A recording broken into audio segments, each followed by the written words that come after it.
ஹீரோக்கு இருக்க எப்படி இருக்கா, ஹீரோயின் எப்படி, அப்புறம் 2வது ஹீரோயின் மாதிரி யாரோ வருவாங்க, அவங்களுக்கு வகுடு கொஞ்சம் மாற்றி இது பண்ணுறது, இவங்களுக்கு மீசையை கொஞ்சம் மாற்றுறது, ஹேர் ஸ்டைலில். அப்போ அந்த காலத்தில் கொஞ்சம் நார்மலாக இருந்தது, பெல்ஸ் எல்லாம் வரல, இன்டர்வல் வரல, அதுக்கப்புறம் தான் பெல்ஸ் எல்லாம் வர ஆரம்பிச்சது. ஸோ இதை வேற நம்ம வந்து பார்க்க வேண்டிய பீரியட் இருக்குது அந்த டைமில்.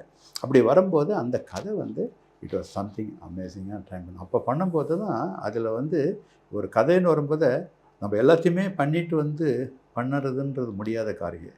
ஒரு இடத்துல ஒரு ஒர்க்குக்காக போகும்போது தான் நம்ம அங்கே கற்றுக்கிட்டு நம்ம அங்கே அந்த பெர்ஃபார்மன்ஸ் அங்கே பண்ணுறோம். நம்ம அந்த இடத்துல நம்ம எல்லாத்தையுமே ட்ரெயின் அப் ஆகி வந்து முடித்து பண்ணிடுறேன்னு கிடையாது. ஏன்னா அதில் ஒரு கேரக்டர் வந்து டென்னிஸ் எல்லாம் பேட்மிண்டன் ஆடுறார்.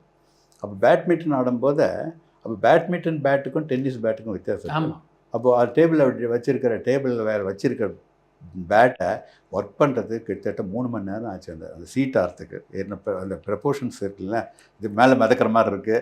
ஸோ எதுக்கு சொல்ல அந்த டீட்டெயில்ஸ் ஆஃப் அந்த இது அந்த தின்னு அது மாத்திரம் எல்லாத்தையும் போட்டுட்டு நான் என்ன இதை பண்ணேன், நான் டென்னிஸுக்காக நெட்டு போட்டேன்.